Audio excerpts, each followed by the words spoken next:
What is up, risk takers? Welcome to the Kill Pete Strategy and welcome to Free Pete.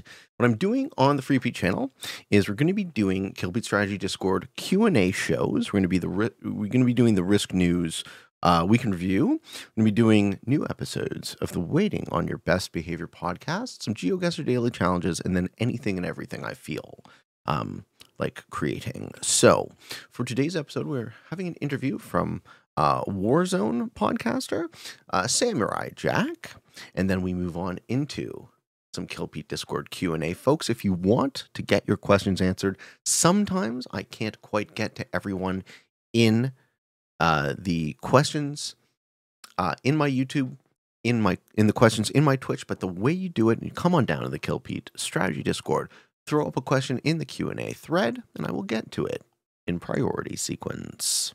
All right.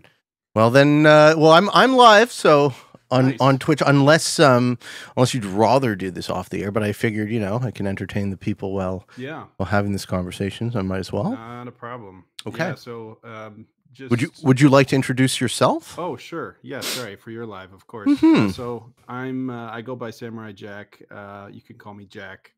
I do an interview podcast for a game called Warzone, which is very similar to Risk. And I had some people, I started doing some crossover episodes, and you seem like a really good fit. And a couple of my fans requested that you be one of the guests. So I was like, well, what the hey, I'll reach out. And you were very kind and willing to yeah, I love doing this stuff, man. This is fun for me, right? Exactly. Yeah. Exactly.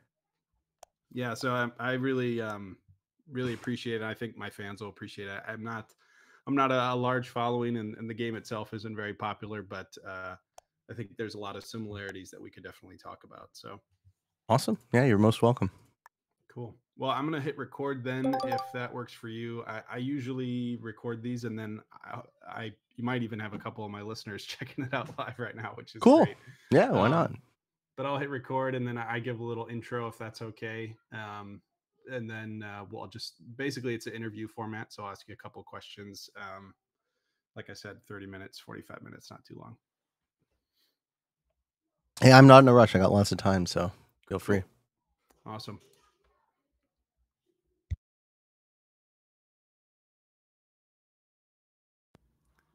Hello, everyone, and welcome back to another episode of Search, Deploy, Commit. My name's Jack, and I'm here with the very wonderful Kill Pete strategy from top 10 risk gamers in the planet. Thank you so much for being on the show, and obviously for having me on your live at the same time. Ooh, top 10, man. Well, thank you. That's high praise. We don't know for a fact, but no, not to blow smoke. I'm happy to be thought of as a top player and as a teacher in the game. And where exactly I stack up against other people is probably more concern for those people than it is for me. But suffice to say, I'm super grateful to occupy the place in this community that I do, and I feel nothing short of blessed daily when I'm reminded of that. So I'm very glad that you reached out, and thank you for taking the time to have this conversation. Oh yeah, totally. And I've been doing my best to prepare for this interview, and I was looking at some of your background and watching. Obviously I follow your content, and I know from what I could tell, you've been playing Risk for 30 plus years. What was your first moment when you played Risk, or maybe it was strategy games that you knew that it was like your type of game? Why did it appeal to me?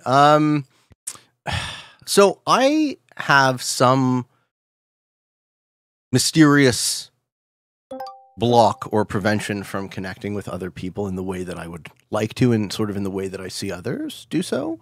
So any sort of circumstance where I can sit down at a table and have a somewhat captive audience in real life is really beneficial to me, and it always has been. Because I don't do sort of the surface level connection. I much prefer a longer, deeper one-on-one connection with people than, hey, let's talk about the weather. Sure. So sitting at the table with some of my very best friends some of these guys I can recall, like the first guys I played Risk with, still to this day are some of my very best friends. That means a lot to me. and I really appreciated it even then, but I couldn't have explained it to you. Right now I can. I know exactly why it meant a lot. But like, I think we underestimate how important our friends and family are to us. Yeah. In individual basis and on a cultural level, I think people don't pay enough attention, frankly, to how important the love of your friends and family are. So that's my short answer or my long answer to your question. Yeah. And well, it's very introspective too. You know, you're realizing, you know, looking back at how important those things were. You didn't maybe realize it at the time. So well, I think as a kid you take it for granted, right? As a kid, your friends are pretty much geography, right? Why am I friends with you? Because you're there. Well, cool, but you know, as we become adults, like juxtaposed to making friends in my 30s, like it's extremely intentional. It's like, do I like you, right? Aristotle says the highest form of friendship is when you admire the other's virtue. It's like, do I see something in you that I find admirable and want to emulate? That's very thoughtful. And you know, I was looking at you know, a lot of your podcasts you have, Waiting on Your Best Behavior, and you have over 70 episodes of that series, which I think is so great that you're interacting with the people that watch your content, and then obviously other players in Risk. You know, and maybe just for people from my community that aren't familiar, maybe you just give a quick background on yourself and what you do. The Pete introduction. How does Pete describe Pete? Okay. So I am, my intro is, welcome to the Kill Pete strategy. I am Pete. I'm a top player in Risk Global Domination. Top player meaning I don't want to qualify it any more specifically, but I also don't want to understate it. So we gloss over it as quickly as possible while still being as accurate as possible. I don't know exactly how good I am, and I don't pretend to tell you, but I know that I am a top player, and we'll leave it at that. I'm a top player in Risk Global Domination. I have a daily release on YouTube, so I've been doing a daily show on YouTube for, I started YouTube August 2020. And it became daily from January 2021. So we have over 800 episodes, almost coming up on 900 episodes now. Crazy to think that you do something every day, you know, and shocking. You do something every day, you get a little bit better at it, right? And then the watching myself start as a, say, top 500 GM, and then become a top 100 GM, become a top 10 player, become... in the first tournament I competed in the Risk Discord, I came in second place in the world. And that's just perfect for me because, right? Because it's like, wow, you're surprisingly good at this, Pete. You're better than you thought you were. But also it's like, you didn't quite get it. So it's like, you got to chase that dragon. Yeah. And I chased it. So there have been 7 seasons now of the free-for-all tournament that I competed in. I have made finals 3 times. I've made semis 4 times. I've placed second, first, and then 4th consecutively in those finals. I've competed in a number of other tournaments. I've made it to rank number 1, and also very, very significantly, I've had a crazy run of success on YouTube starting about in the summer. I've been doing it daily for, you know, now we're talking more than 2 years, but in the summer, the YouTube algorithm started to pick up my work and just pushed it from 6K subscribers where we were at the end of July to now we're at 68,000 on YouTube. Yeah. And and then you're doing so well at that. I think, you know, a big part of it is you're very open, and, you know, I commend you for all the work that you've obviously done and put in to do that and to be consistent. I think that's a big part of any content creation. And I think people in the Risk community, whether or not they maybe share it, are probably very appreciative for the help that you provide and, you know, what you're doing. So kudos to you. Good for you. Thanks, man. Yeah, I feel the gratitude every day. I do. That's awesome. Oh yeah. And I don't know, I was gonna ask prior to the interview, have you heard of Warzone? Have you played Warzone? I've heard of it. I haven't played it enough. That's okay. And so Warzone's it's different in that it's very risk-like in its nature, but it runs a lot more like diplomacy, if you're familiar with that game, Mm-hmm. where all of the turns get revealed at once. And because of this, the strategy can take longer. So the players in Warzone have both real-time games like you do in Risk, like I see in all your streams, but then they also have multi-day games where you could take 3 days to take your turn. Do you think that Risk would be able to handle that level of strategy if you guys so wanted to, or is that something that you maybe have seen that I just haven't found? Oh, Risk could definitely handle this kind of strategy, and it would be well received. It would be very well received. So here's the thing, right? Like, do you play Risk Global Domination? I played a little bit. I haven't gotten into it, obviously, to the same extent. Did you Warzone's find that the barrier for you was a strategic one?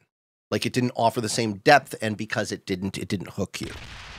In some ways, yes. Yes. I think, Okay. So that's the stigmas of the game, even from childhood, perhaps may have also deterred me. But sure. I agree. Yes. So my opinion is that SMG has created the best Risk client that I've ever played. So not to make a shit sandwich, but like that's the good, and then the bad is that they don't necessarily know what to do with it in order to bring it into what my opinion is, into its destiny, right? I think the competitive Risk scene needs to be supported. I think having an aspirational top to your game needs to be prioritized, right? SMG's approach is very pragmatic. So they're like, we need to do the thing that appeals to the most players. The problem with that is the most players today doesn't necessarily equate to the most players 5-10 years from now if your game has the tremendous growth potential that I know Risk does. But, you know, you have to kind of sell other people on your vision, or you have to crowdsource the vision. So I think if this Risk client had the level of complexity and strategic depth that Warzone has, but in the fancy, nice, you know, pretty package, that's win-win. And, you know, I love win-win. That's what I'm trying to help make real. Oh yeah, obviously. And I think content creators like yourself and you know, obviously even the combination of yourself being not only, you know, probably the top Risk content on YouTube, but also a top player really means the things that you say and share can be echoed by the rest of the community and yourself. And I think hopefully SMG is listening. Well, it's an honor and a responsibility, right? To have a voice that has an impact is something that I wrestle with because, you know, I'm desperately trying to not say something too dumb on a pretty much daily basis while still being like me and authentically me. Right. And and like, hey man, people are dumb, myself included. We say dumb things all the time, but when your voice is under such scrutiny, you have to be pretty careful to be, you know, to embody the virtues that you would choose to. Sure. Right. Again, not pretending to be a perfect man, but like, it's a lot. Well, it is a lot. And I mean, we'll come back to that. We'll put that in a corner, but we'll bring SMG back in here eventually. But back into the game a little bit, you know, Risk and Warzone, like we've already kind of discussed, are very similar. And I'm actually not talking about Call of Duty Warzone, and that's a whole nother conversation. But Warzone is a turn-based strategy game that looks and feels a lot like Risk, and both games involve a lot of strategic decision-making. What's your approach when making those important decisions during a game, and how does that differ depending on the different, you know, variant games or even the players that you have? And this is a very broad question. It is. So feel free to answer maybe a more specific point that first comes to mind. Yeah. So the first thing that came to mind was, I think one of the differences between me and other top players in this game is the vast majority of top players in Risk I find are mathematical, analytical, calculating minds. So they're really good. They're much better than me at numbers. They're much better than me at quickly and efficiently ascertaining the probability of any move to be correct. So one of the things that sets me apart again, and this is just an opinion, is I think I'm in general a lot better with people. So what I do is I kind of try and predict, I try and empathize with my opponent. I try and pattern recognize and say, well, I've been in this situation before. My opponent probably wants this. My opponent is probably on this level of understanding, and they're probably going to do that. And then what is the most likely thing that I can do to both allow what they want to occur, but also put myself in an advantageous position because of it. And that's what I do, basically, in all circumstances. I'm like, okay, what does yellow want? Yellow wants to take that. Okay. How can I let yellow take that in such a way that it doesn't sink my game? Because of the nature of free for all, right? It's not you versus an opponent. It's you versus an opponent versus an opponent versus an opponent, and it all reflects on itself. So the number of opponents scales multiplicatively, and you end up with a circumstance where if I'm playing to win, all I really have to do is let everyone hit each other until I finish the last guy. So I'm very much an ambush predator style. That's why I like World on Progressive. I like just sitting and waiting and letting people, overextend, make mistakes, and then, strike like the crocodile. Wait, and then kill them dead in one move. Strike like the crocodile. You need to get that on a t-shirt or something. Oh, yeah. Well, I mean, and not everyone plays like that, too. Some people play a much more like grindy style or bully style, and I'm not presuming to tell anyone how they should play. That's another thing I think people misunderstand about my work, right? I'm not here telling anyone what they should be doing. I'm just telling you what I'm thinking honestly in the moment, and maybe it works, but like I lose a lot. That's how we learn, right? I lose a lot of games. Yes. So I don't come at this from a I am right perspective. I come at it with what is the likely probability of this move being correct, and then let's try it and see what happens. That's really good, and it's interesting how I was listening to your podcast the other day, and your podcasts are very philosophical and very deep and conversational a lot of times, really getting to know your guests. And I'm much more I'm much more, let's just talk about the game. Let's not get it. You have people all over the world to get into some very serious conversations, but I definitely wanted to ask you a more philosophical question, because I know you appreciate that. I do. And I love it. The thing that stood out to me was your comments on a win-win philosophy, and it kind of plays into your answer just before when you talk about how can you find out what's best for them, what they want, and also come up with a win for yourself. When or would ever a lose-win scenario be an acceptable way to handle some scenarios? I mean, ultimately, playing to win in free-for-all is lose-win, right? It is still a zero-sum game. Someone does win. So win is at the moment it becomes the 1v1. Right? At the moment where your win is in question, and it no longer depends on any other variables other than you and your one opponent that remains. That's when lose-win is acceptable to me. And in just about every other case, I think you kind of jump the gun. Sure. Yeah. And like that moment happens a lot of times early. I think one of my biggest criticisms is that, I mean, and by that I mean one of the biggest criticisms of my game is that I give up too easily, or I conclude that I have lost. And as soon as I conclude that I have lost, I can reframe the win into that win-lose context. Like, well, you made me lose, so it is then correct from a game theoretical standpoint to make you lose too. Interesting. And I think, this is something that I've been asking some of my crossover guests is, do you find that a lot of the skills and capabilities, I think I know your answer on this, but do you find that a lot of skills and the way that you approach risk, do you feel like it applies really well, or do you see carryover into your, lifestyle outside of the game and outside of what else it is you do? Yeah. Do you see that come through in your other parts of your life? Yeah. So I've been self-employed my entire life.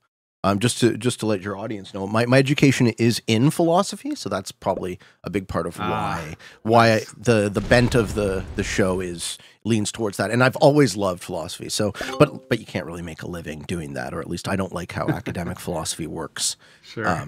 So, the pragmatist in me said, well, you got to put food on the table. So I've always been self-employed, and if you think about how a proper market functions, right? A proper market is ideally win-win. Right. You want to, as a provider of a good or a service, you want to add value to your customer, right? Because yep, exactly. in the act of adding value to your customer, you profit. So I'm very product focused with the show, in the sense that I don't spend, for a YouTuber, I don't spend very much time paying attention to the YouTube algorithm and the vagaries of, clickbait and how do I trick people into watching my show. I spend a lot more time thinking about how do I add value to the viewer? How do I make the best show I can make and iterate on that? And it's a much sort of slower, less direct process. It's humbly, I think it's a more artistic approach, which I know is super kind of like frou and sounds like me smelling my own farts to call what, no, you know what I mean? To call what I do art.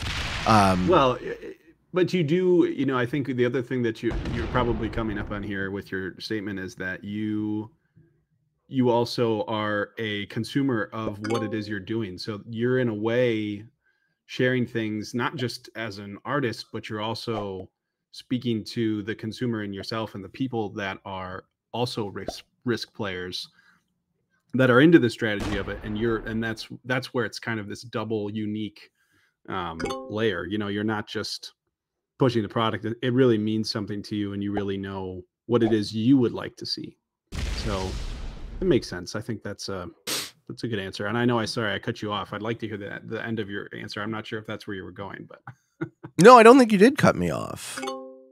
okay. All right. Yeah, no, that is the complete thought. Like, I want to be the best risk player I can be.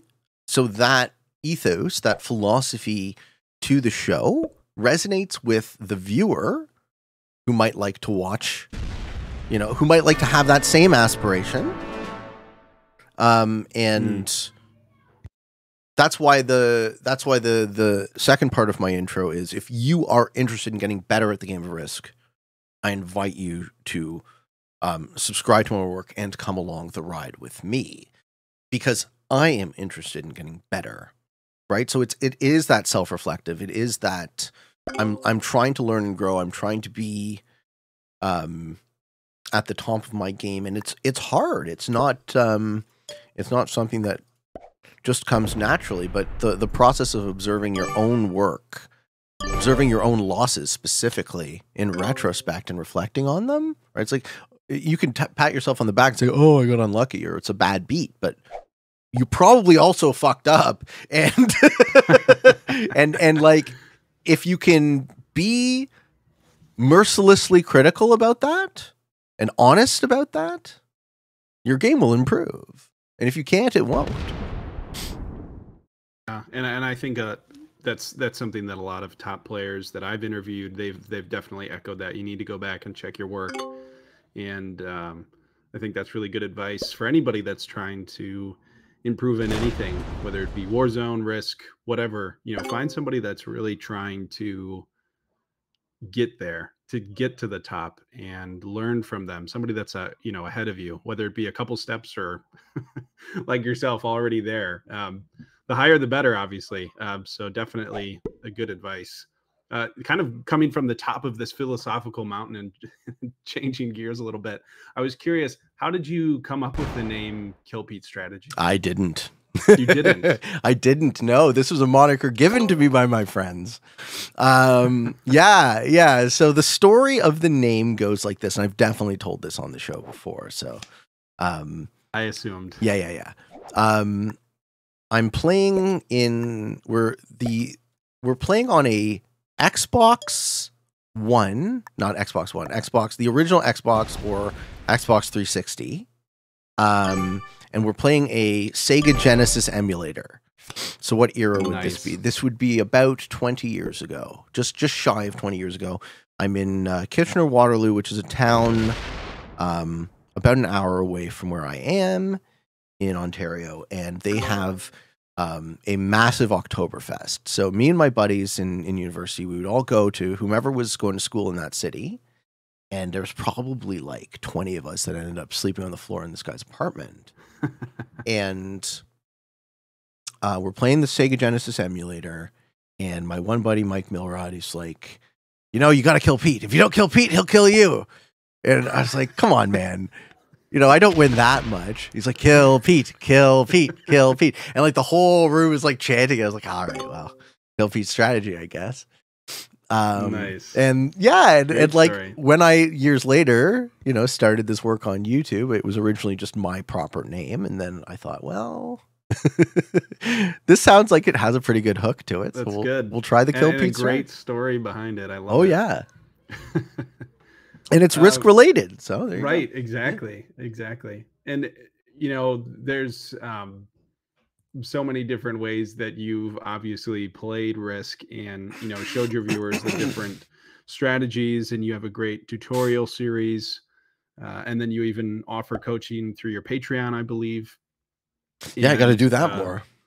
Yeah, it's pretty amazing, but with all the things that you do, what are some of the variants in Risk that you enjoy playing the most? With Warzone, it's kind of a create your own variant, so you can set up the games as you wish, where it can be very competitive and strategic, or it can be very basic, very similar to Risk if you want it to be. So it's separate, a little bit different in Risk in that you have these game modes that kind of come out. I believe SMG releases them, or they've always existed, like World Domination.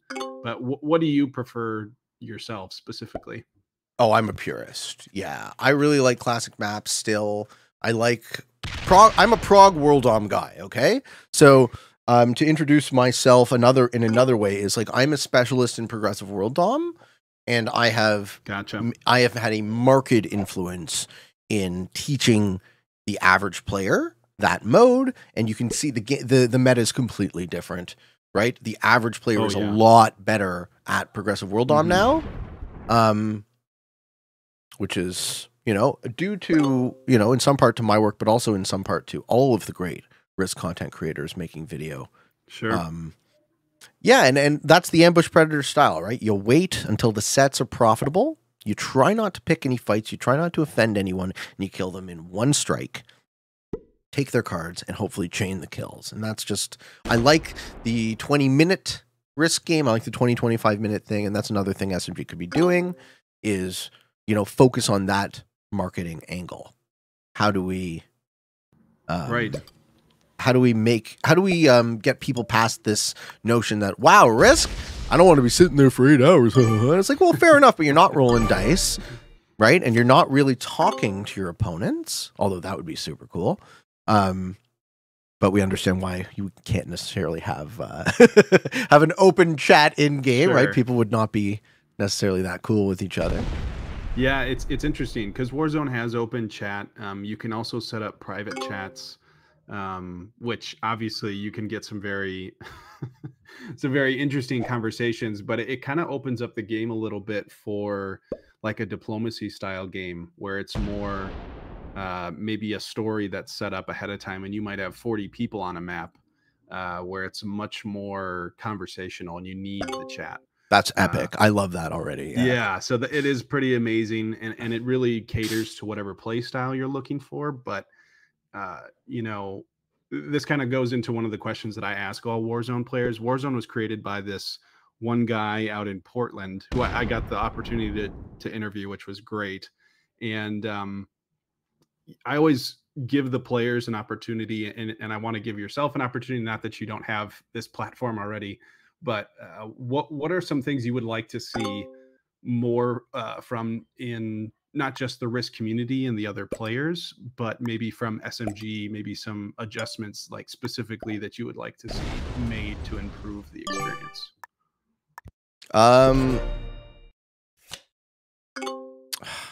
I think the most important thing SMG could do for the community is let us work for free.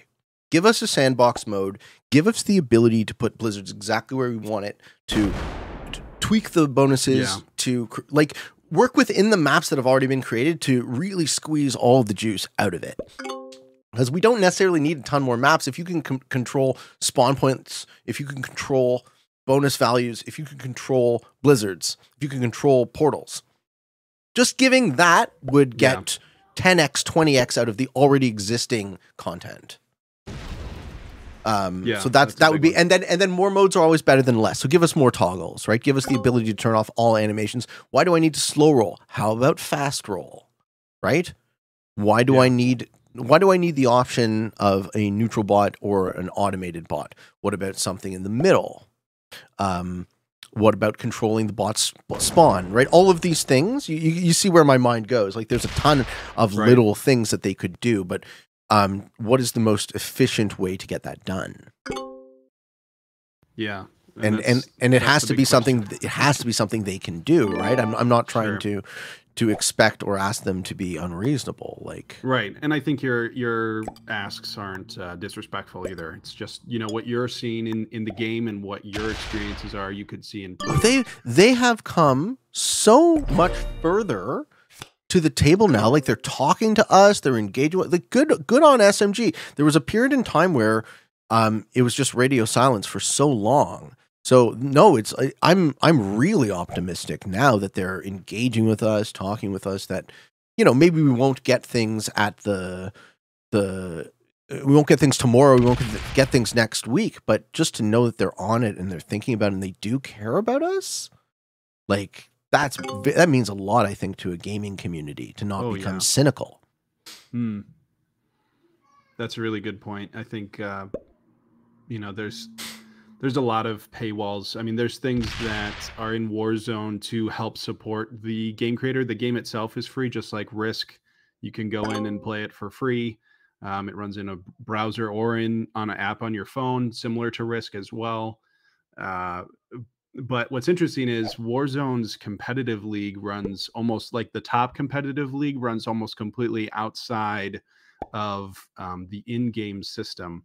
Do you think, from what I understand, Risk is run, your competitive scene is run on a Discord channel, or is it run in the client itself? It depends on what you mean by the competitive scene. I guess you'll have to explain that. As far as like your top ranked players, when you get into those top tournaments. Okay, so the ranking system is generally considered to be mostly nonsense at the top. Right? The ranking system currently, you pretty much have to play caps. So it's not a Risk ranking system, it's a caps ranking system. Gotcha. But like, it's good at measuring caps players. And it's better than it was in the sense that they took 1v1s out of the equation. So that's all good. But as far as the competitive scene, I don't think of the ranking ladder as the competitive scene. I think of the tournament scene as the competitive scene. And that is run by the community on a variety of Discord servers. And very similar with Warzone's competitive scene, and they have long debated and hoped for something that's run more in client for ease of use and maybe even just more rewards. Do you think that the competitive community would benefit from maybe some kind of tag that shows you're the top player inside of Risk, like in your client with your profile or something along those lines? Do you think that would be an improvement? Yeah, well, look, if the devs decided that it was worth their while, if they decided to share my vision, that it was worth their while to invest in the competitive scene of Risk, that they believed there was a future here, that they believed that your newer players coming into the game should have something to aspire to, which is what I believe, then they could invest and host their own tournaments. They could prize their own tournaments. We could have things that we would have a lot more resources behind it than the volunteer community run, which is already like proliferating. Since I've had the success in the summer on YouTube with helping to grow the community, we have a lot more players in the competitive. Not a lot more players in real terms in the game itself, but we have a lot more players in the competitive scene. So I think the tournament that I won the finals was under 200 players, and then the next season was over 500, and then the next season was over 1,000. So I don't know if we're going to have quite as many this season upcoming, but to experience that kind of growth season over season is like super cool, and I can't wait to see where we go from here. Yeah, no, that's pretty exciting, and I think it's always good for a community to see that kind of growth or just community involvement. And you know, you're obviously, like you said, a big proponent of increasing those numbers, and I think that's pretty awesome. And you have so many videos and so many things, and you seem to be a pretty open book. But I was curious. I was like, is there anything that we don't know about Kill Pete strategy? Is there anything that is just maybe not often spoken about on your show? I always have trouble with this type of questions. Like, hey, what do you not tell anybody? Well, nothing. Like, I try to be as me as I can be, given the fact that we actually don't have a free speech platform here. Like Google and Amazon, YouTube and Twitch are not free speech platforms. So you can't be 100% you. And also, there's things I can't say, and there's things I shouldn't say as a content creator, as someone who's trying to be responsible publicly, as someone who is, you know, under a tremendous amount of scrutiny. I just anything I can say, I do, though. Exactly right, and that's where I feel like it's one of those things that this question, I feel like you were going to give a very similar answer. Well, because you do share so much. You know, you really are an open book when it comes to the conversations that are held, and you know, your opinions on things, which I think is why people connect with you so well. You know, I think that's awesome. So. It's for you. Being honest is for yourself first. Like, I try not to lie to myself about anything, and chances are I'm still lying to myself about everything, right? Your ego as a human is enormous, and it's telling you a story that you're the hero, right? And anything that contradicts that story, it's like, oh, they must be wrong. And that's like your gut reaction as the fucking apes we are. And if we can get outside of that and say, well, actually, it's a lot more likely that when something bad happens, I'm wrong. It's a lot more likely. Right. Can I step out of that ego? Can I learn from it? No, I love connecting with people. I think this is the big part of the work, right? It's the big part of the value of the show, is that you get a guy who's really not trying to play a character on TV, despite the fact that to some extent that's inevitable. Sure. Oh yeah, of course. I mean, I think, you know, and obviously commitment on the other side of that, you know, what you saw in, you know, the growth that was happening, and your desire for the game to do better and to be a better player. It takes commitment to keep going and put something out every day. What is it about Risk that has just stood out to you over the years and keeps bringing you back to keep making all of the videos that you do and to keep playing at a high level? It's fun. It's something I've done with all of my hobbies is I kind of commit to them whole hog. Like, I played Magic the Gathering Commander. I played Paper Magic for about a decade until the pandemic. And you know, I spent a lot of time and energy on that hobby, and it produced a lot of value for me, just because, again, you do something every day, you get better at it, you accumulate all of these magic cards. Or like my dream of being on Jeopardy, right? Like, as soon as I've lived in my house now for 10 years, 11 years, something like that. And as soon as I had a personal recorder on the TV, I've been watching Jeopardy, 5 days a week, 6 days a week while I ate dinner. And then, you get better at it, right? So Right. the maybe one day I'll get on the show, right? It's a huge dream. Maybe one day I'll win once, I would love that. Amazing. That would But that's how I do my hobbies. Like I take them a little seriously, but they're fun. You start with fun. It's not a job. Absolutely. Yeah. Well, that's great. And I think, that I really appreciate you, joining me for this interview. And I really want to, make this a win-win for both of us. Is there anything else that you want to promote? I know you recently started another YouTube channel specifically for GeoGuessr. Is that correct? So the way the YouTube algorithm works is it really likes to say, hey, you liked this thing? Here is this other thing that is like that thing.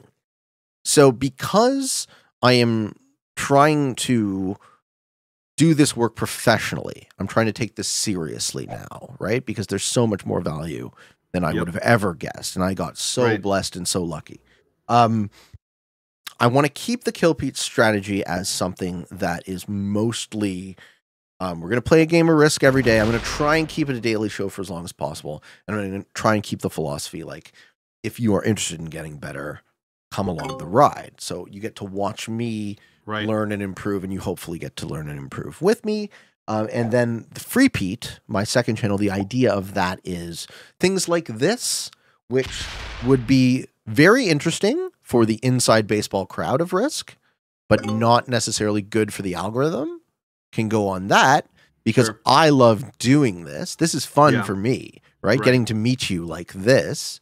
But, having a place that is specifically designed for me to do whatever the hell I want is important to me. Oh, for sure. Yeah. And that's awesome. And obviously, definitely go check out the links that I'll have in my episode afterwards. But thank you so much for being on the podcast. Really appreciate you taking the time to share probably things that you've shared before, but it's great to talk to you and to have you on. So thanks. And thanks to everybody for listening to me and for being here on your live. Really appreciate the time and effort. Yeah, you're very welcome. And please do the same, right? Please send me whatever links that I can to help share with the audience. Of course. Yeah, man. All right. Take care, everybody. Short and sweet. Have a great day. Bye-bye. Bye. Well, hey, man. Hey, thanks. I really appreciate that. Sorry. Oh, you're welcome. You're still alive. Yeah. Don't worry. This will go on my side of the show.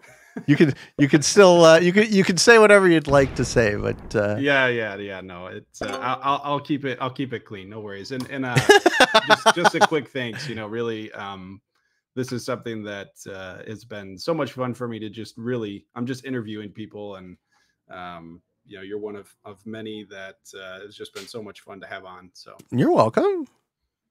Anytime like that. I jumped on this. I was like, I would love to do something like this. So my pleasure. For sure. All right. Well, hey, have a good one. Enjoy the rest of your stream, and we'll talk to you later. Okay. Bye. Cheers. Well, what did you think, guys? It's indeed shorter than I would have guessed. I like the 2-hour podcast myself, but now we find ourselves in a Caps game. What are we going to do about this? I know what we're going to do about this. I have a solution. We're going to do some Kill Pete strategy Q&A is what we're going to do. Why the hell not? What I'm going to do is I'm going to grab a cup of coffee, and then I will be right back.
All right, ladies and gentlemen. Okay, so it's been a while since I've done the Kill Strategy Discord Q&A. I would love to be able to answer everyone's questions. Sometimes I can't get to them in the YouTube comments. Sometimes I can't get to them in the Twitch chat. But I do try my best to get to them in the Kill Strategy Discord. So we set up this Discord. There's a priority Q&A for the boosters, and then there is a regular Q&A. So let's see how many, and it's mostly Bagel, but Bagel asks great questions. So let's catch up.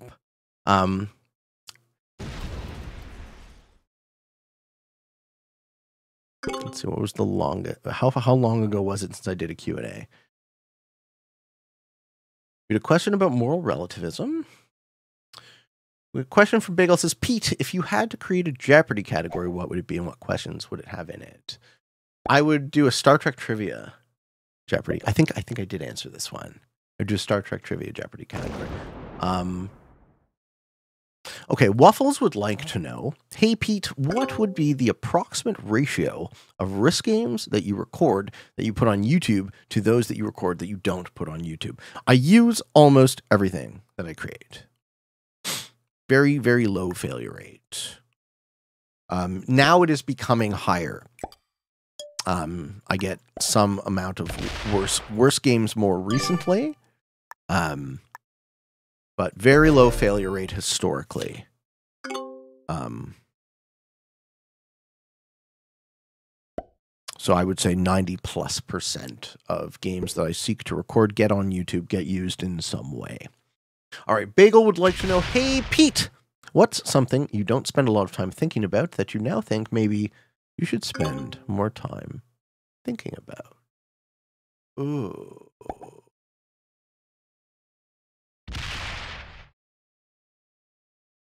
What should I be thinking about?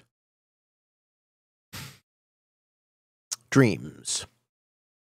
Yeah, I should think more about my dreams. I should have bigger dreams. I should have a more clear long-term vision. Where am I going? That's the answer. Because if you don't intend and aim for something distant in the horizon, then you live your life accidentally, and you're the billiard ball bouncing around from one bumper to the other, or you're the bottle floating in the ocean.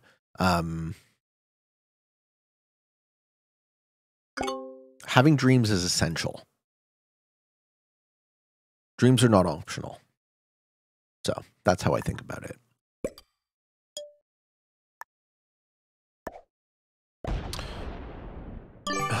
And I don't know, that's all I really have to say about that. It might be a bit too short of an answer, but I lived all my dreams. By the time I was in my early 30s, I'd accomplished everything that I sought to accomplish. So the question then was, well, what are your dreams?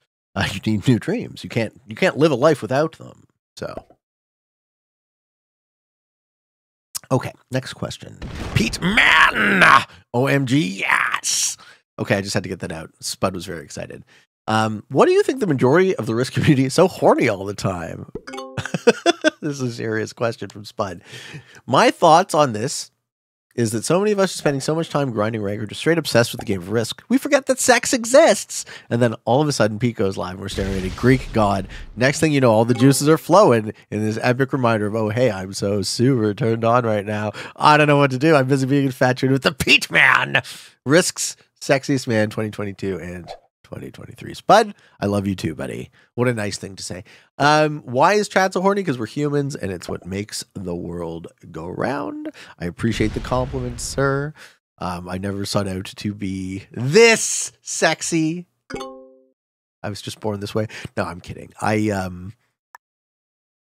I'm just a dude, right? I'm just a dude. If you like me, then I'm grateful for the compliment and thank you. But I'm just a dude. And there have absolutely been times in my life where I did not feel beautiful. So it's nice to have folks say that to you. And I just want each and every one of you to know that as trite and as hokey as it probably sounds, you are beautiful in your own way. There is a ton of beauty in this world, and there's a ton of beauty to go around. And if you can find a little piece of your life that you want to focus on making more beautiful, I think that is virtuous as well. Cutting back to what we were talking about, like the ancient Greek philosophical tradition. There is virtue in beauty. Our next question comes from Waffles. Pete, first up, congratulations on getting through the latest round of Legends tourney. I hope this comment ages well. Did I get through? I don't remember when this was. Probably round 1. Everyone gets through round 1. Second, and most importantly, for those of us who only got the March 7th announcement on March 13th, will we get another chance at the kitty dice? Yes. And when, please? Don't tell me it's literally a 24-hour thing. So I think, and actually this will remind me to do it, I think I'm going to ask SMG if they want to drop the dice again on my birthday, which is the end of July. I'm born on July 26th. So I'm going to actually just shout out to them and be like, hey, you know what would be a great time? Do a birthday gift for the community. If people would like a second chance to get the Reggie and Jerry dice. And this will give plenty of lead time to doing so. Okay. How about July 26th, my birthday? Okay. Our next question in the priority sequence comes from Kyle Hansen. Hey, Mr. P. Luxac McGee. You were talking before about practice games for tournaments, and I'm trying to make sense of the intersection between playing your best game, trying to maximize points, and not wasting your or others' time. There's an example where you were using someone slamming into you that ruined your game, and you didn't like that, but acknowledged it was the best play for him. That's my recollection. Please correct me if I'm wrong. My reaction to what you said is I don't like playing in a game that seems artificial because of intentionally suboptimal play, but I also don't like having my time wasted. I'm struggling with how to reconcile these. Maybe they're just intention and I need to deal with the fact that practice games aren't perfect practice in exchange for not having my time wasted. But then again, is me prioritizing my well-being over others having a more realistic, better practice game? Or am I overthinking this or not overthinking this enough? Okay, so the example that you used was a disagreement where my opinion was that the person in question played suboptimally, but their opinion was that they did not. So then the next layer of the argument goes, well, if we disagree, I choose to not have my time wasted. So I just won't practice with you again, right? No hard feelings, nothing against you as a person, but the disagreement, I don't like having my time wasted. But in a practice game and in a tournament, you have to be somewhat selfish, right? Because at the end of it all, someone's going to win this game, right? It does ultimately end up with a winner. So if you're playing to win, you got to play your best game in the tournament. You got to play your best game in practice and see what happens. And then take the data point for what it is, right? You don't owe anyone any of your valuable time, right? Your time is absolutely not free. Your time is probably super expensive. So chances are it would be wise to not squander it.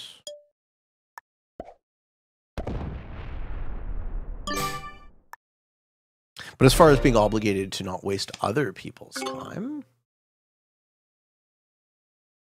everyone's on their own stage of learning, right? You don't know what another person knows. You just try and lead with respect, right? I don't presume I'm right. I don't presume to tell you what to do.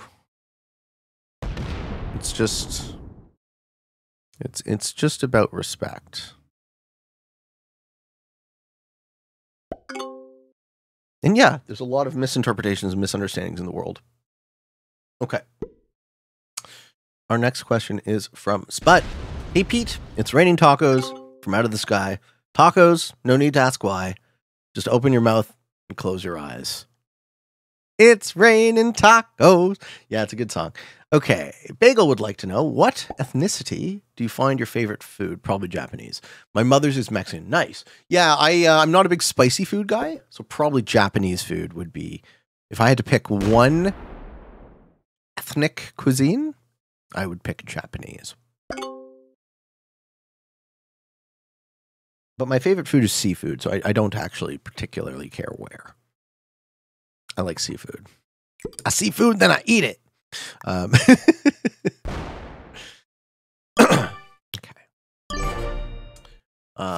Pete, what makes a question good? A good question is, for me, is something that's open, is something that I can go in a lot of directions with and enjoy the journey and learn along the way. Maybe this is a thing I think people don't necessarily realize about the Q&A. Why do I like doing the Q&A? It's similar to why I like doing the show at all. Is if you ask me a question, maybe I haven't thought about it. So we assume that we know who we are. We assume that we know what we like and what we want. But we don't. We don't know, right? How do you know anything about yourself unless you ask, right? You just assume. You live inside yourself and you're like, yeah, my thoughts make sense to me. But how do you know unless you think them out and think them through and talk them through with other people and make sure that other people look, here's my favorite thing to do when I'm having an argument. Philosophers don't connote the word argument negatively, right? When I'm making an argument, or I'm having a conversation with other people, right? When I'm taking a position, one of my favorite things to do, and I think a very beneficial thing, is if you can repeat what the person you're talking to says back to them and say, did you say this? Did you mean this? And have them agree. Then you know that meaning has been exchanged and understanding has occurred. If you can't do that, then you should probably go back to a point where you go back and forth until you reach a point where you can. It's a very useful trick. It's like, we disagree. Oh, do we? Okay, I think this. All right, so I just heard you say you think this. Do you mean this? And then they say yes. And then it's like, okay, now at least we understand what we're saying.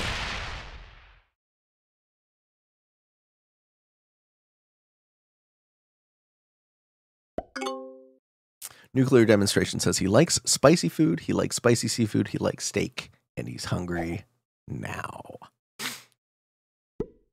Yeah, I'm also hungry. So I'm playing in the zombies competition at 3 o'clock.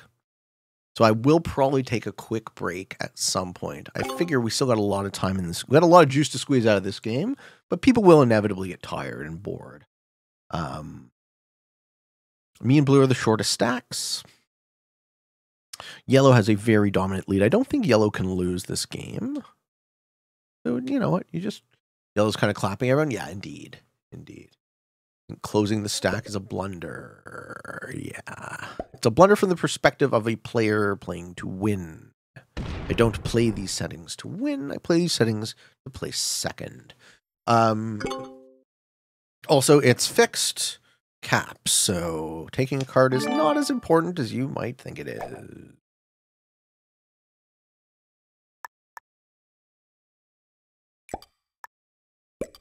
But no, 100%. Like, I can't, now that my cap isn't mobile, I can't use it to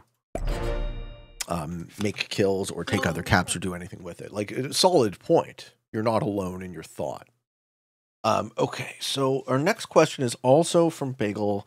Pete, I was wondering if you would react to this video as it is tangentially related to your idea of everyone voting with a smartphone. Sure. How long is it? 8 minutes? Okay, I will, but not right now because I'm in a game. And Pete, it has been proposed that most first-person shooter games have a large subsection of the player base as cheaters, most notably Escape from Tarkov. Video is unnecessary, but you may find it interesting to watch. I did watch a little bit of the Wiggle video about Escape from Tarkov, so apparently there's a lot of cheating in Escape from Tarkov. To add on to this, there was recently a pro team of Dota 2 players where it was revealed that 2 of the 5 members had cheats. The team was allowed to finish the season with the cheats disabled. What? So you're allowed to cheat in a game and not be excommunicated from the game permanently? That's a mistake.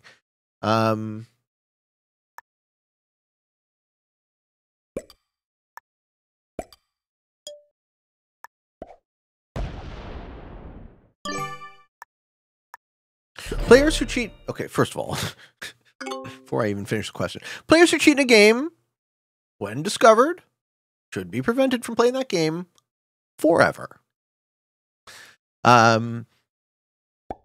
The team was allowed to finish the season with cheats disabled, and then the individual players were banned from the scene. Good. They got stomped each game without their advantage. Good. What do you think drives pro players to cheat even when the stakes are vastly high? Well, the fact that the stakes being high actually at least creates some kind of incentive. To clarify, casual players' punishment for cheating is having to buy a new account to keep playing, whereas pro players lose their income. Yeah, for sure. Well, that's a real incentive, right? That's a real reason. All right. Here's the thing about cheating, right? Cheating and lying are the same. There's rules. Do you choose to abide by other people's rules? Well, if you are playing a game and you do not abide by the rules of the game, then you are cheating. You're playing a different game. You're not actually playing the game at all. You're playing a lying game with yourself. So do you win? How do you win at a lying game that you play with yourself? And why would we want to not lie to ourselves? The thing, you lie to other people. Every time you lie to other people, you lie to yourself.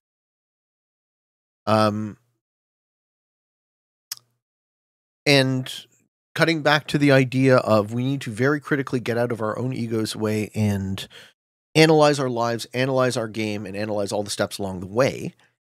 If you start telling yourself a magical story where you're the hero, and you need that win so desperately, you're such a loser, you're such a scumbag that you need to win because you deserve to win because you're so much more important than everybody else, of course.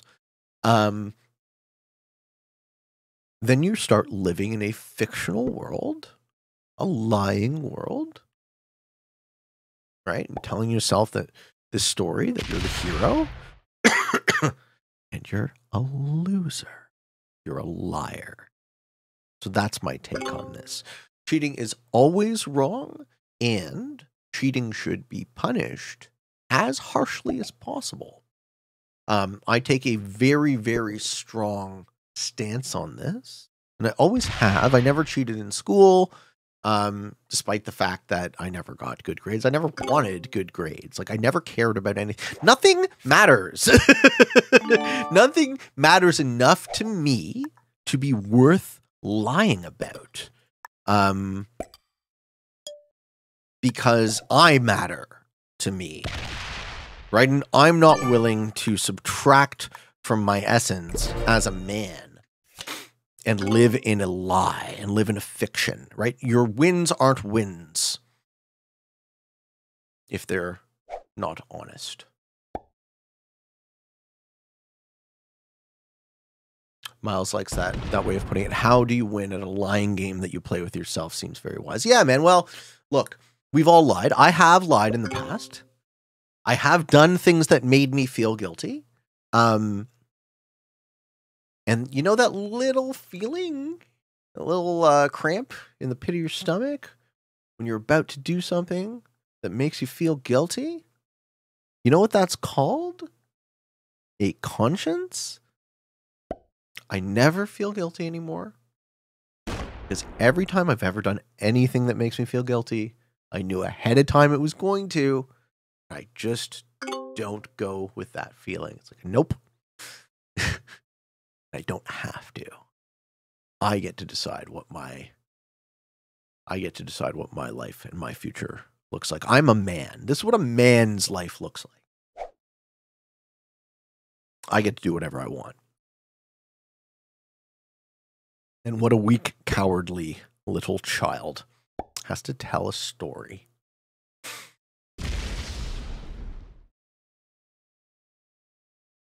Why do people cheat? Because they're children. Bagel. Because they're children. They don't realize that they lose. The second you cheat, you've lost. It's not a win.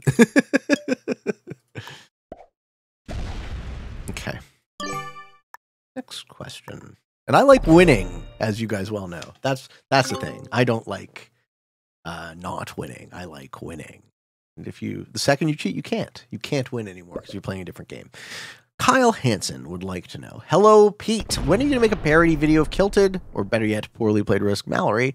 Seems like a fun way to cross-promote and lift all the boats. Maybe I'll do that. I don't know what I would do. I could probably do a little bit of a Kilted imitation. Hello, everybody. No, he's the hair dye, right? It would just be so hard to get the hair dye out of my hair. Okay, so let's see where we were in the last Q&A. We got a lot to go through, so let's see if we can pull it all back. All right, our next question. There's a hairspray for that to get the ginge out. It's called ginge out, as a matter of fact. Ooh, White's finally making a move.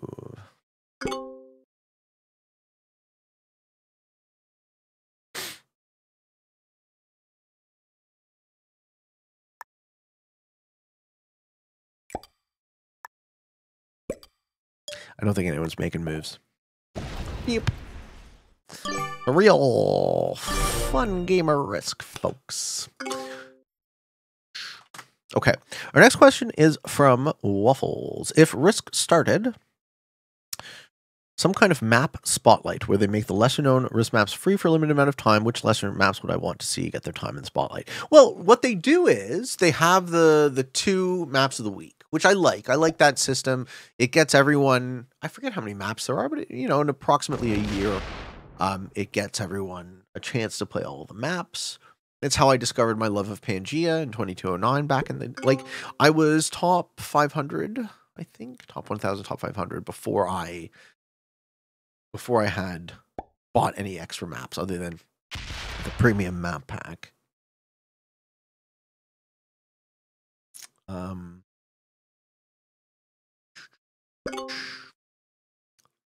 yeah, I think that's good. What maps would I like to see get their time? Just keep it rotating. I actually have an idea for a new series where I'm going to do a map review. I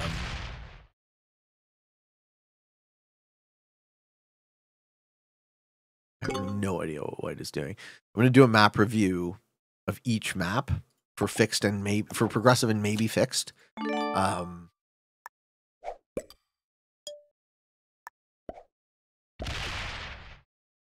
And that will make for a nice series of videos. Okay. Our next question is from Lamp. Lamp would like to know, I FFA ranked.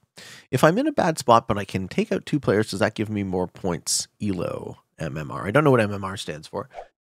If you're in a bad spot, and yeah, you want to go up higher placements, yes, making kills and then losing the game is still possible. At some point, we would want to see SMG only rewarding playing for the win. I'm pretty sure I've been sold on this now. It would make the competitive scene more viable, but we are not yet at that point.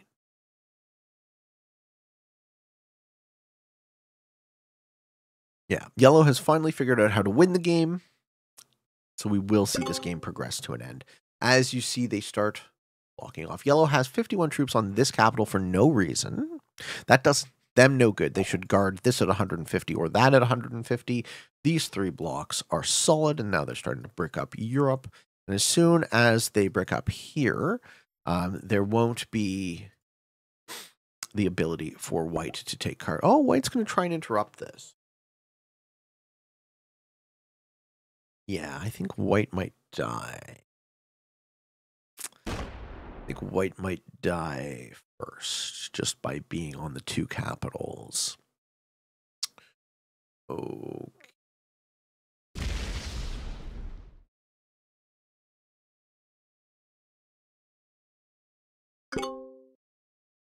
Hey, Burnt Toast. Thank you with the Prime sub. Appreciate it. Thank you so much. Okay. Back to me.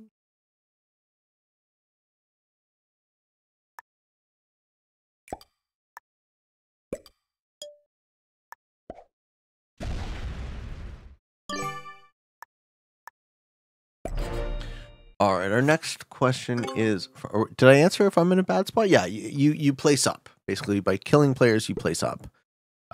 So it's always better to finish at a higher placement, even if you can't win the game, according to the current ranking system. Our next question is from Dynamic Pupil. Hi there, Pete. How feasible do you think it would be to have an invite-only bridge-style tournament of the top X players in the game? Very feasible. Large maps, Command Center, Spaceport, Canada Advanced, Fixed Progressive World Dom, Zombie 70. The catch, manual setup. 4 players, no bots. Restart to ensure players have different seat prior to the previous game. The manual setup is defined in advance. Per turn order, all 4 players would have 1 game. You're trying to design a tournament here. Aggregate placement points plus kills to advance out of the group. Okay, so would that be an interesting tournament conceit or too heavily administrative on the competitors?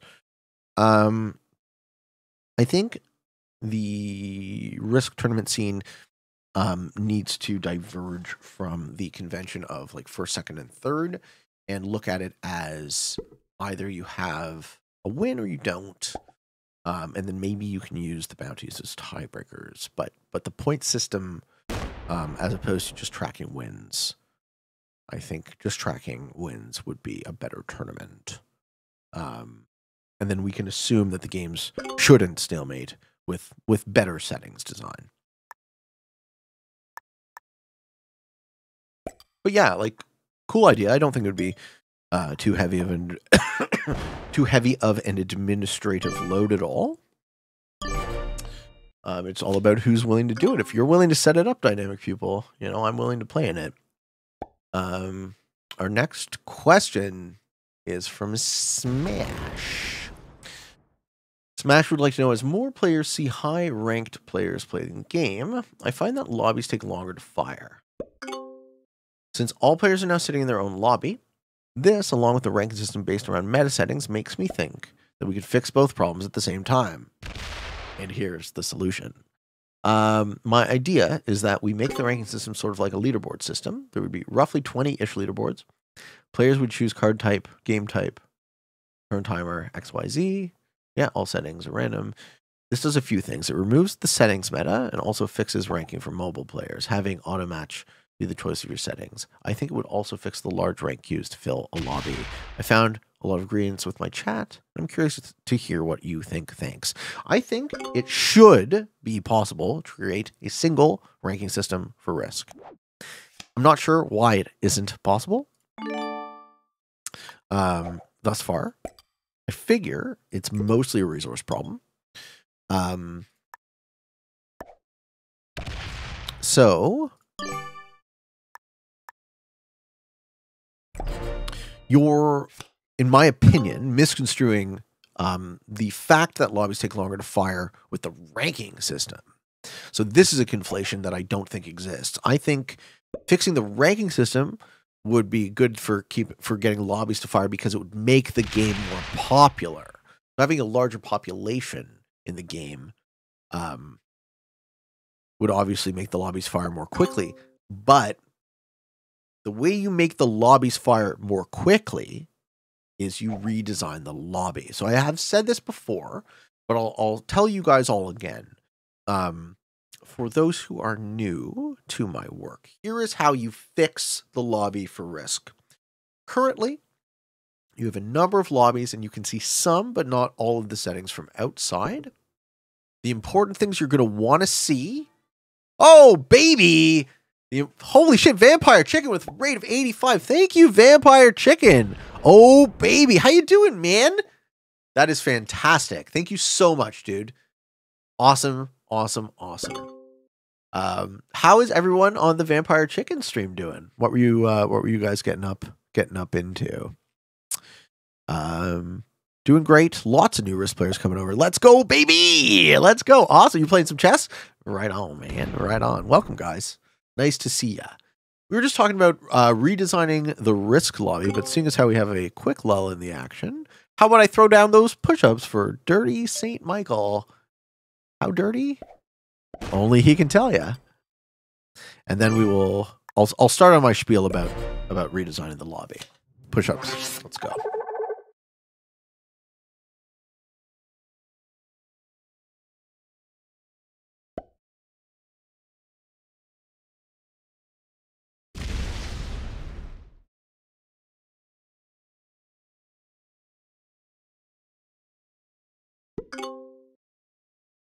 Oh, baby. Okay. So, currently, you have a scroll of available lobbies. Could be any modes or settings. You can see the timer. You can see Fog Blizz portals. What you can't see is the number of player. You can see the number of players, but you can't tell if they're bots or not. Honey Raptor wants a lift redeem too. You can't see if they're bots or not. You can't see what, and the player who hosting the lobby can put that in. Okay. So the first thing you do is you fix collaboration. This lobby idea does not work in the current environment because collaboration is still a thing. So you must prevent any two accounts from playing each other for a certain amount of time in order for this to work, because we're gonna stop the host of the lobby from being able to kick anyone. Okay, that's the first thing. Host of the lobby can't add bots or remove bots. They can only do that at the beginning. So you have the exact settings visible from the outside of the lobby. You have the number of players, you have the number of bots. You can't add or remove anything. And we are assuming this works in a non-collab environment. Then what you do is you have all of that information visible from outside the lobby so that players can make an informed decision about when to enter the lobby. You can't back out of a lobby once you've entered it, because that counts as your ready. So you move the ready up point from the point of firing the game to the point of entering the lobby. What does this do? Preventing players from backing out of the lobby and preventing players from being kicked from and you also blind everyone to everyone else's cosmetics, right? You don't want to show any stats. You don't want to show names, no name, no color, no flag, no nothing in the lobby. None of this, right? You just say, here's the game, here are the settings, here's the number of players, here's the number of bots. All of the information is available from outside the lobby, but the act of entering the lobby counts as the ready. And then, because you can't back out, and because you've already committed, that's the game. And I think they would have to auto timeout if you play like super, super obscure settings and that nobody else wants to join. But I think this would absolutely solve the issue with players hunting around for the right settings and noob picking and all of the downstream negative consequences that we see. Okay, want a lift redeem? I got you. Watching the paint dry, folks.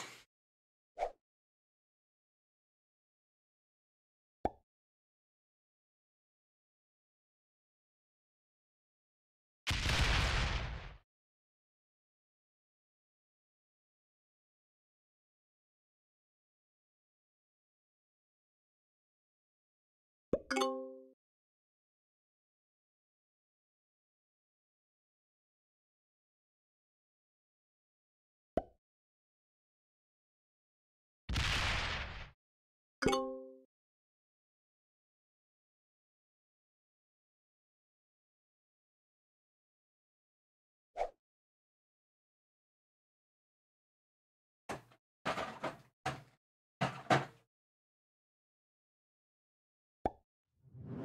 folks, keep in mind, I'm not really here to impress you with those impressive curls. I'm just more thinking if I'm going to be a guy sitting in a chair, it's nice to move. It's nice to care for yourself.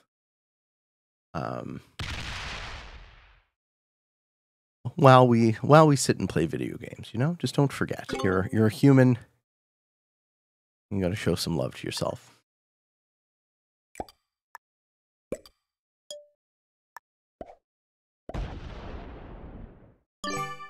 Okay, so we got to the bit about does fixed caps always get like this? Yeah, I betcha, because it's a stupid game mode. Nah, you kind of need fog, right? Okay, so we got to that. I think 20 leaderboards Smash would be a disincentive for a lot of people to play.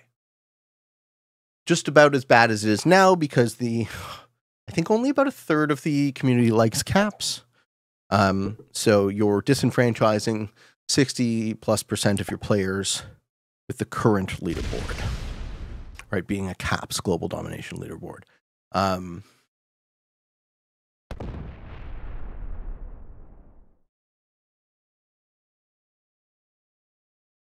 Yellow is finally figuring out how to win this game. He just needs to brick up all. Why would you put any? See, this is what happens when a beginner wins. Why would you put anything on the second capital? There's no way anyone's ever going to get in there. He has so many more troops than anybody else. It's never going to happen. Okay. Our next question is from Rizildor. If you could add or change something about Risk, what would you add or change? New game modes, etc. We spoke about this already.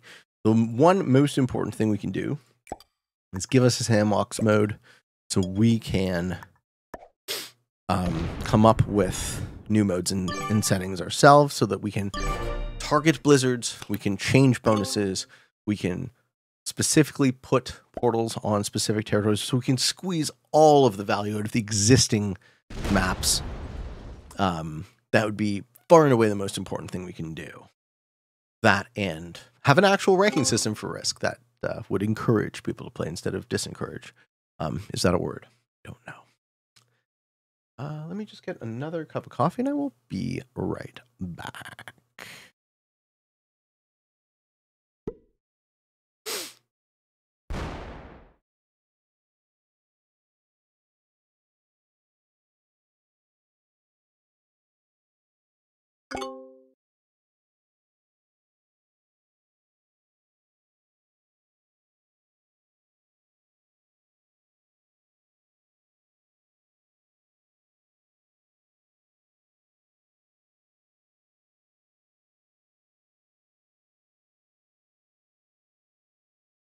Oh, maybe not.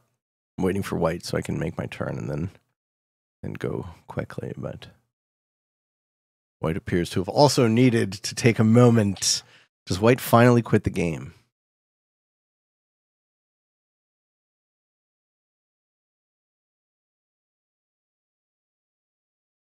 Looks like white finally quits the game. Never mind. He's still here. Okay, cool.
All right.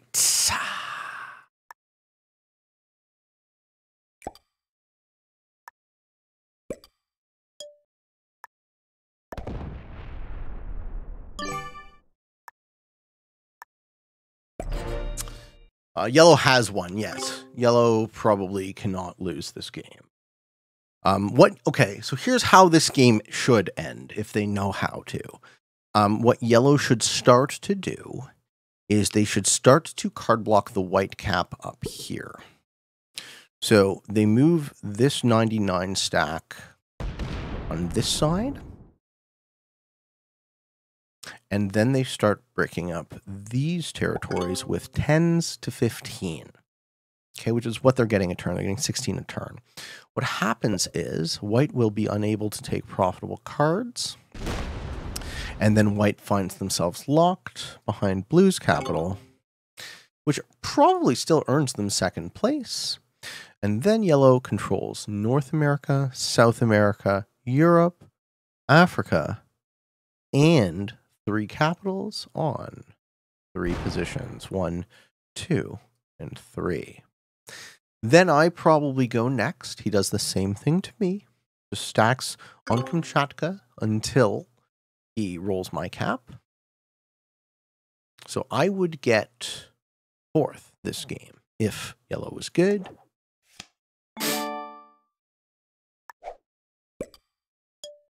And then he would go to blue. And then he would go to white. And white would actually get second place. But because yellow isn't good, what we likely will see end the game is somebody becoming impatient and either suiciding or botting.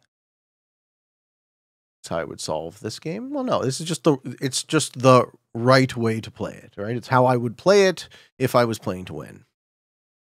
And if I had already won. Like yellow has definitely already won, right?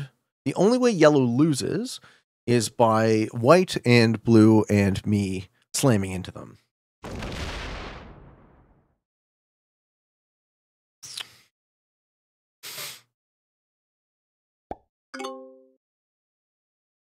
You could steal both of yellow's caps. No, I couldn't. Well, I hear what you mean. Like, well, yeah, they're not guarding for me very well, are they?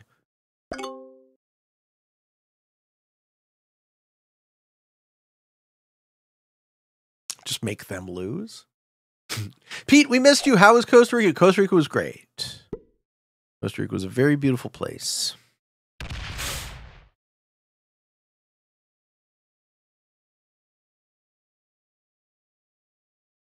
But it's nice to be back. I missed you guys.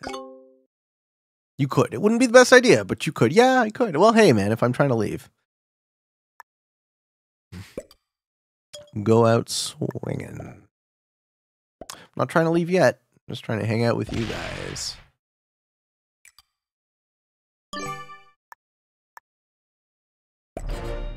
All right, where are we at? Next question is from Trexacoon. Hey, Pete. Do you have any tips for growing a sexy beard like you? Yeah, be an old man.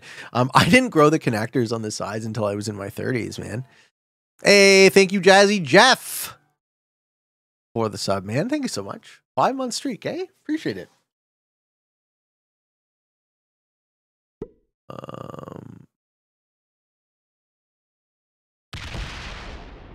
First time getting catch a stream. Welcome, it's Matt. How you doing? Did you take in all the beauties? All the beauty. Yes, the beauty of Costa Rica. I don't tell on myself like that, Mr. Victor Slim.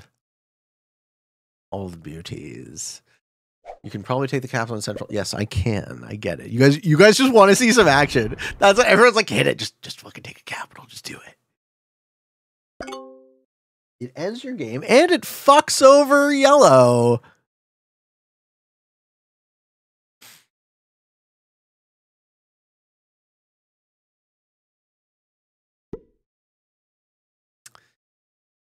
Did you go to Club Cochal in Jocko? No, I didn't go to Jocko. I was only in, it was in Samara for most of the time, and I spent the last 2 nights in Tamarindo. Did not make it up to Jocko.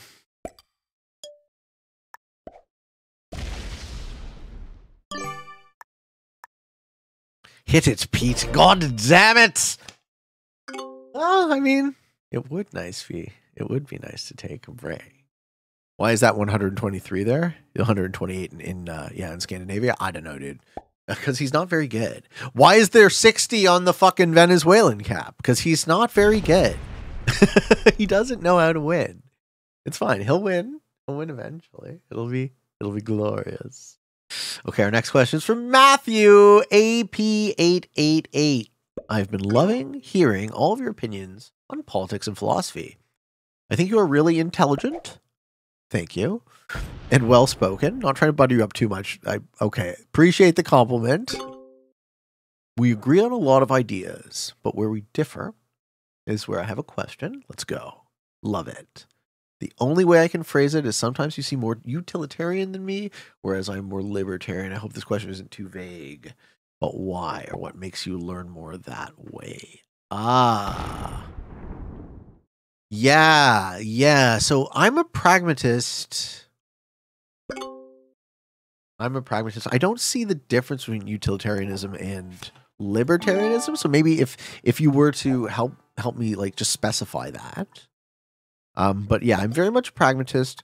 I like to focus on the real world that is, for obvious reasons. And my overarching philosophy with regards to philosophy is that if it's not useful, then there's no real point. It's mental masturbation, right? Talking all of this philosophy isn't really, there's no point to doing it if you're not going to get something out of it. So the function, the utility, I'm very much, you have my number there. I'm very much utilitarian in that regard, right? The function is what makes it meaningful to me. That's why you do it at all. Okay. Shmiga Boops with the prime sub. Thank you, Shmiga. What a great name. Tally-ho, the Peachman is back. Yes, sir. Yes, sir. Not bad to have troops on the other cap. I think it is. If you have 100 here and 100 here, then that 60 would be better either here or here. There's no point in having it that far behind your lines. You could win the game faster. Don't think he needs to win the game faster. Don't think he wants to win the game faster, but he could win the game faster. You're not winning enough. You need to win more.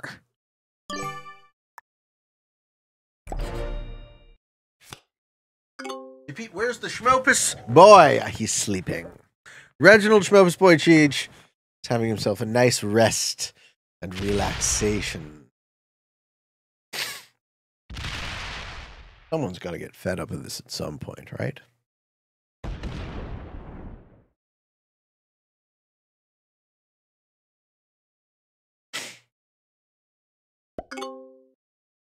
Yellow, my brother, please stop adding in Scandinavia. Yes, this isn't actually a strategy game. This is a patience game masquerading as a strategy.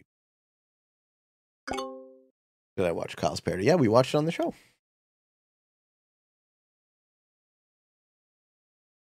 It's nice to know that people love you that much. It really is. It's nice to have a friend like him, man.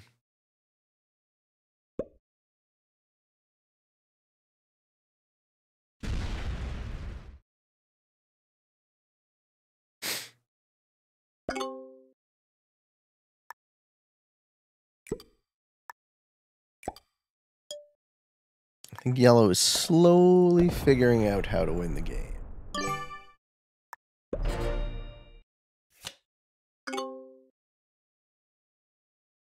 Is there people that actually like this type of game? Yeah, definitely. Look how many people are still playing it. I like it in the sense that it provides me the opportunity to play Risk while having most of my attention focused on hanging out with you guys and talking to you guys. That's the appeal of this for me. It's super relaxing. Like, this is just like, it requires no brain power for 99% of it for me, which is which is something that's nice if you want to play Risk. You don't always want to be on. Sometimes you do, right? Like if you're playing a competitive fog game, like I'm going to play in 2 hours. I'm going to be playing a competitive fog game in the zombies competition. And that requires a ton of focus and attention.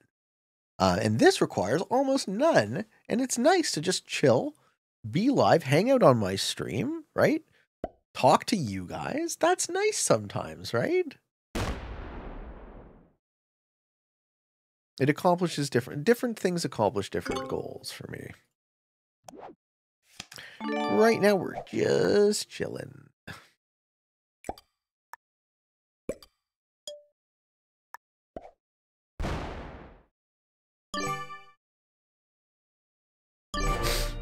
Okay. We're talking about the difference between utilitarian and libertarianism. I'm actually curious to see if there is any sort of like literature on that discrepancy. Utilitarianism.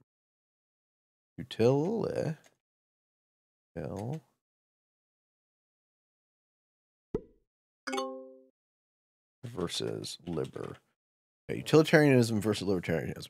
Utilitarianism is associated with happiness, while liberalism and libertarianism rely on the concept of rights. Ah, yes, okay. That's why. That's the difference you're talking about. I don't believe in rights at all. Yeah, I do not believe in rights at all. I think the conversation around... Whoa.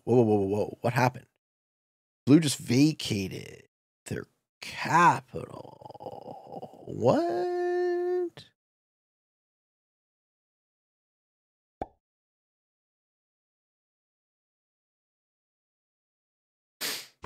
Yellow takes it. Yellow doesn't take it. I'll take a free capital. Watch blue suicide into me. I don't even care if he does. White takes it. White's going to take it. Oh, I see. This puts blue in second. Clever. No. This makes yellow have a caps win.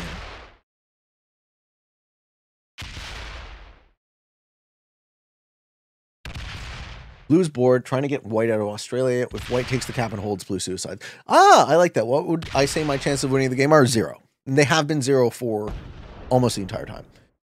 White is going to take it. Is he going to connect out?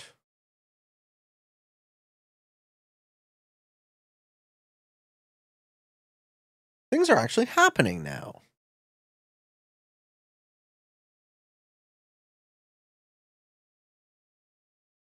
Yeah, okay. So blue's going to suicide into white. Got it. Oh, shit. Oh, shit. Okay, I'll take a second cap. I mean, do I take a second cap? I don't think I do, actually. I think I... This is a tricky one.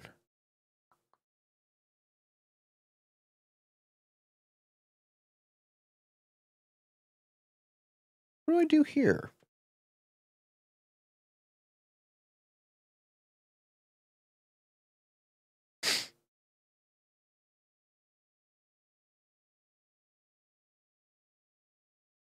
Yeah, I don't do anything. There's no advantage to doing anything, so I don't do anything. I could take the second capital, but, you know, that just makes yellow kill me sooner.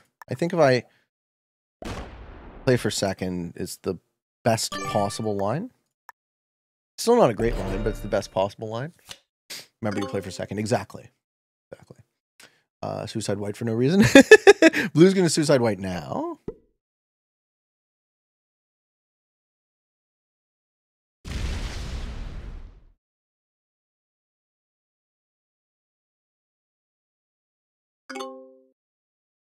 Okay, at least the game is ending. Okay, so this was a great Q&A question to end on. The difference between utilitarianism and libertarianism. Okay. Utilitarianism is associated with happiness. So the utilitarians want to maximize the most happiness for the most number of people. Whereas libertarians rely on the concept of rights, which is almost equal to the idea of justice. Okay. So I don't believe in rights, and I don't believe in justice. So that's the difference that you're articulating, Matthew. I think the conversation around rights and justice is lies for the most part. Is high-minded bullshit. Where we tell ourselves a story, but ultimately we don't act it out, right? We don't act out the world as if it is a just one, right? Children starve in this world not for lack of food being produced, but for lack of equitable distribution. Children get cancer and die, not to be super morbid, but we don't live in a world of justice. So we can talk about justice as an aspiration. We can talk about human rights as an aspiration. But if I don't work, I have the right to starve. And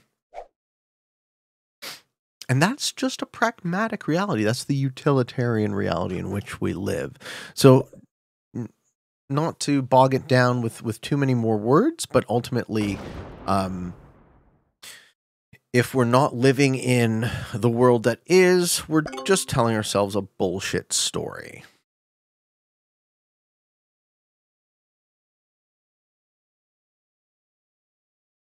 If I slam into white, there's a chance I get second. How do I ensure second? Hopefully yellow helps me. Well, I mean, white has less troops, so hopefully yellow helps me.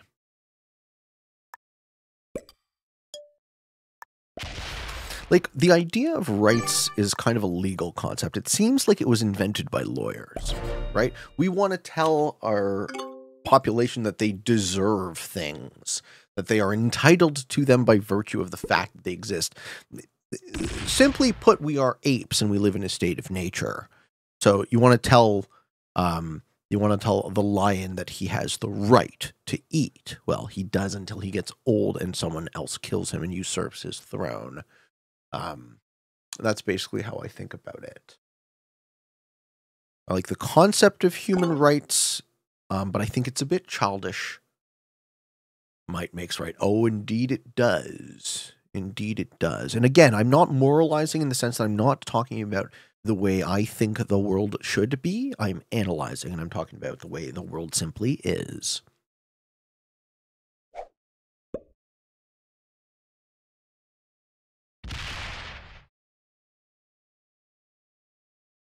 I know how I get white to give me second.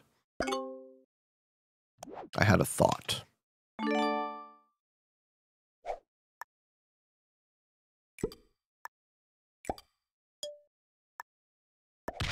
Here's how I end the game.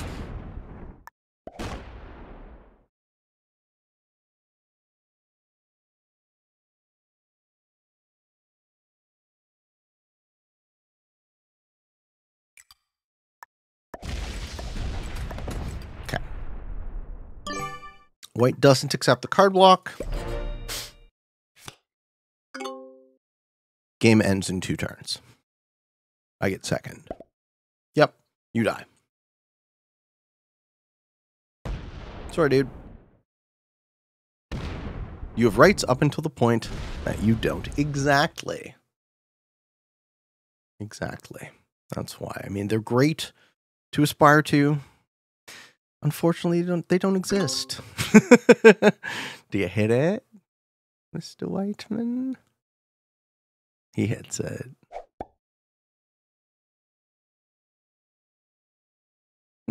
Okay. White accepts the card block.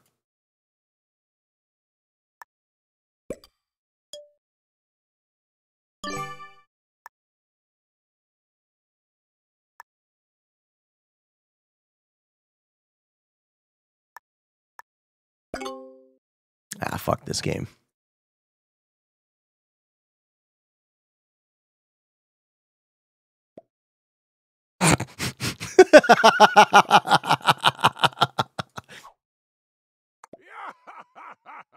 Ah! He quit! He gave me second! He gave me fucking second! Oh, baby! There we go. There we go. Ladies and gentlemen. Ladies and gentlemen. We had second place.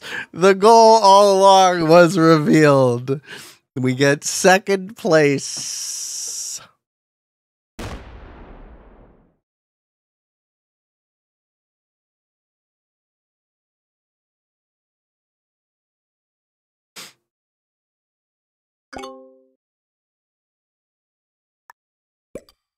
Who wants to see some fireworks? Hey. Get fucked. Take Venezuela for the memes. I will. It's meme time, baby. Dude, I don't think Yellow has any fucking clue how to play this. Like, I literally just had to hand him the win on a platter.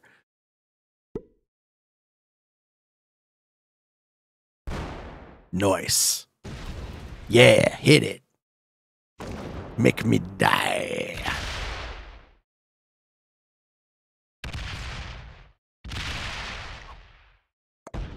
Good game, guys.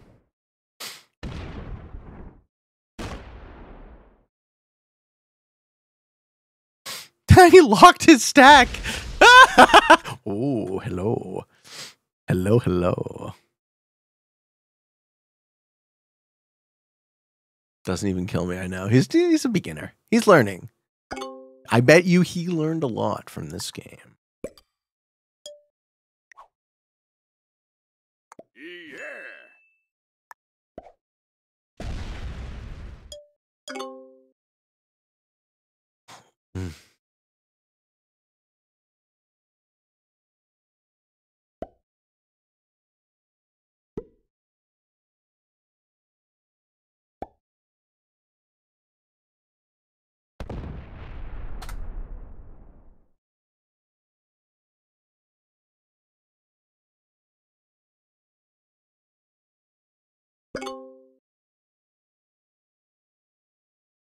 Can't you just leave now? Yeah, I'm gonna wait for him to kill me. Oh, is he actually card blocking me? He's trying to give me true second. I could leave now, yes. But indeed.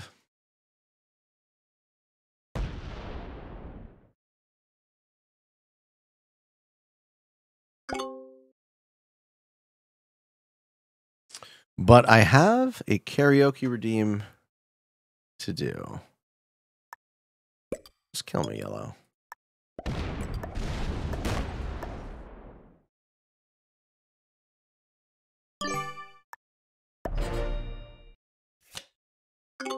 He wants to kill White first. He doesn't know that White is bought. Yeah, is surrendered. Yeah, I know. He should kill me. He's going to give me first unintentionally. No, that's not going to happen.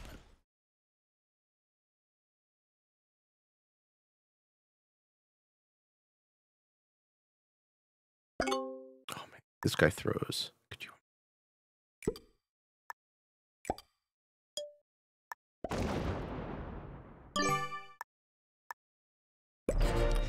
If this guy throws,